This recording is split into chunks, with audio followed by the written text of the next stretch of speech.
Lucidní deník je nezbytnou součástí pro každého, kdo chce ovládat své sny.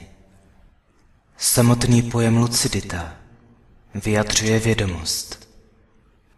V tomto případě vědomost snění. Jako deník vám poslouží cokoliv. Papír, sešit, co uznáte za vhodné. Nutné je zapisovat do něj každou drobnost, všechny detaily.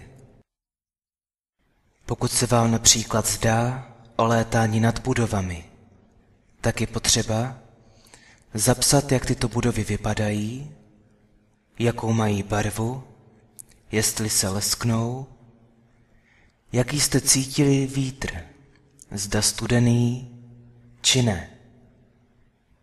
Je vhodné si k zápisům uvést, co se vám zdálo, kdy se vám to zdálo, a pak samotný popis snu.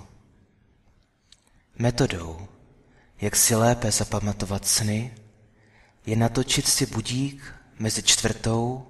a 5. hodinou raní. Sny jsou čerstvé a můžete si je podrobně zaznamenat. V jistém smyslu se dá říct, že je lucidní deník a lucidní snění odmocninou astrálního cestování.